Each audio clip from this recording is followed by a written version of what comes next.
Hi guys! At bumaba nga kami dito sa 7-Eleven kasi nga magbabalik ako ng parcel and then mag-aalmusal na rin kami dito ng mga bata. Ay, kami lang pala dalawa ni Jayda. Kumuha nga lang pala kami ng baked pasta with cheese and then water ni Jayda kasi nakalimutan namin magdala ng water bottle niya. Pagkabayad nga po ay pinainit ko na and then kakain na kami dito. Kasama ko nga din pala si baby. At ang sarap ka mo, ayan o. And then ang next video ay kinahapunan na po na ito pagkagising ko kasi bibili ako ng pang pansit bukas sa birthday ni baby. Pang 5th month niya kasi. Pero dumaan muna ako dito sa may nagtitinda ng gulay. Tuwing Saturday and Sunday nga pala yung pwesto nila dito. Tapos minsan may saging na saba sila dito. Bumili nga lang pala ako ng isang kamote. Tapos bumili din ako ng kalamansi pang pansit bukas. And then yung avocado. 120 nga po pala lahat ng binayaran ko. Medyo mura nga ngayon yung avocado nila. At eto nga binigyan ako ni ate ng pinya. Ang sarap kamo, ang tamis. Kagigising ko nga lang pala talaga neto pagbaba ko. Kaya din ako nakapagsuklay. Nagsombrero na lang ako kasi medyo mainit. Tapos nag-sunscreen lang ako. Yun lang naman kasi talagang pinakamahalaga. After nun ay dumiretso na ako dito sa may iisip. Pinoy store nga pala yan dito sa Taiwan. Magluluto nga din pala ako ng kaunting puto bukas pang birthday ni babing handa.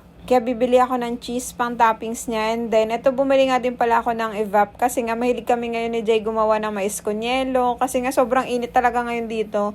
Tapos bumili din pala ako ng corned beef para sa ulam namin bukas na may ampalaya. At nagulat nga ako, meron silang puto mix dito. Bago nga lang daw nilang product to. Pero hindi ko siya binili kasi meron naman na akong alam na mixture na masarap. Magko-combine na lang ako ng mga all-purpose flour as iba pang ingredients. At ayan no, naka 499 ako. Ang bilis ng pera no, pagkalabas mo ay nako. Bumili nga din pala ako ng spam kapag tinatamad magluto. Ayun na lang. Tapos bumili nga din pala ako ng mangga. Papahinugin ko pa. Tapos yung pang bihon namin bukas. Bumili nga din pala ako sa tenten ng lagay ng puto ko. Ayan no. And then yung toothpick nga. Hi guys!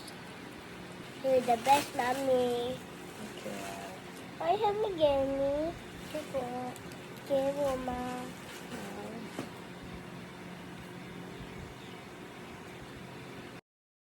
Pagka-uwi ko nga ay gumawa kami ni Jayda ng cheese bread pang merienda namin. Delicious. Yummy. Yummy.